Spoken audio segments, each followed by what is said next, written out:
تو اس کے اوپر چیف جسٹس بولے کہ ابھی چیف جسٹس مسکراتے ہوئے بولے یعنی ابھی تو پھر انتخابات کی کوئی تاریخ ہی طے نہیں ہوئی.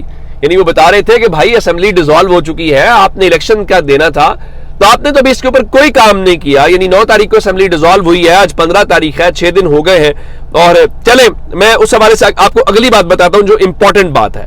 اس کے اوپر جو چیف جسٹس نے کہا ہے وہ عمران خان کی فتح ہے.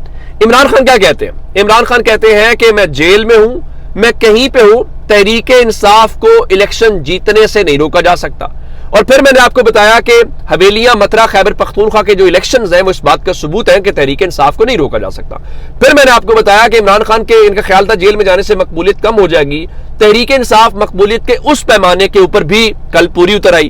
تو اب چیف جسٹس نے کہا کہ حلقہ بندیاں عوامی مفاد کا معاملہ ہے, شفاف طریقے سے کی جائیں. جس کا مطلب یہ ہے کہ اگر الیکشنز کروانے پڑ گئے آپ کو ظاہراً یہی لگے گا کہ جناب وہ لوگ تو نہیں کوئی بھی تحریک انصاف کے ساتھ, اور پھر سمسام بخاری جیسے جو لوگ ہیں ان سے چھڑوایا جائے گا کہ ہم تحریک انصاف چھوڑ کے جا رہے ہیں. بھائی اچھے وقتوں میں ساتھ تھے, مشکل وقت میں, برے فیصلوں میں یا ایسے فیصلوں میں جس کے اوپر مشکل وقت آ گیا اس کے اوپر آپ کیوں بھاگ رہے ہیں؟ تو اب جناب یہ ایک ایسی سچویشن ہے. چیف جسٹس نے بڑے واضح انداز میں کہا کہ یہ جو الیکشنز والا معاملہ ہے, الیکشن کمیشن انتخابات سے قبل حلقہ بندیوں سمیت تمام معاملات حل کرے. اس کا مطلب ہے کہ زیادہ ٹائم نہیں ہے, اور ابھی تو چیف جسٹس کے پاس 1 مہینہ ہے, تو ان کا خیال وہ ہوتا ہوا نظر نہیں آ رہا. یہ الگ بات ہے, مسلم لیگ نون کی خیال ہے کہ اگر الیکشن ہو بھی جائے, کروانا بھی پڑ جائے, تو جناب وہ بلے کے نشان کے اوپر نہیں ہونا چاہیے. اب ہمیں پتا ہے رائٹ نو اسلام آباد کے اندر ایک تھرتلی مچی ہوئی ہے, اسی لیے اجلاس بلائے جا رہے ہیں, اسی لیے پابندیاں لگائی جا رہی ہیں کہ سروے نہیں دکھانا, فلاں نہیں کیا جا رہا. اب رانا تنویر جو سابق وزیر بھی ہیں وہ کہتے ہیں الیکشن میں بیلٹ پیپرز پر بلے کا نشان نہیں ہونا چاہیے.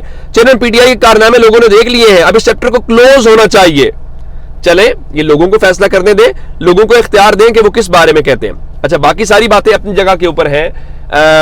فواد چودھری جو آج کل نئے جو وزیر اعظم آئے ہیں وہ ان کے دوست ہیں, ان کے ساتھ ملاقاتیں مشورے کر رہے ہیں. تو فواد چودھری یہ فرما رہے ہیں کہ الیکشن ہوتے ہوئے نظر نہیں آ رہے. ان کے مطابق اگر حلقہ بندیاں ہوتی ہیں تو پھر حلقہ بندیوں کا مطلب تو پھر یہ ہے کہ وقت کے اوپر انتخابات نہیں ہوں گے. اور انہوں نے کہا دیکھیں پیپلز پارٹی اور نون لیگ نے خود سے یہ کر کے پنجاب اور خیبر پختونخوا کے الیکشنز نہ کروا کے بنیادی طور پہ خود رستہ کھول دیا. یہ بات ان کی درست ہے. اور ذرا اندازہ لگائیے کہ سندھ کے اندر انہوں نے پیپلز پارٹی نے اور دوسرا ایم کے ایم نے جسٹس مقبول باقر صاحب کو لگا دیا ہے. اسی لیے چند روز پہلے پاکستان تحریک انصاف کے جو وہاں پہ اپوزیشن لیڈر تھے ان کو ہٹایا گیا تھا تاکہ ان کو ہٹا کے مرضی کا بندہ لگایا جا سکے. اور مقبول باقر صاحب اچھے ہیں, ٹھیک ہے, لیکن ان کے بارے میں کہا جاتا ہے ایک عام تاثر ہے, وہ غلط بھی ہو سکتا ہے کہ فرمائش کے اوپر بہت کچھ کر دیتے ہیں. چلے اللہ کرے ایسا نہ ہو, لیکن وہ کہہ رہے تھے جی الیکشن کروانا تو الیکشن کمیشن کا کام ہے, ہمارا کام ان کی معاونت ہوگا. سیم اسی طرح سے جیسے پنجاب کے اندر محسن نقوی سے سوال کرتے ہیں الیکشن کا,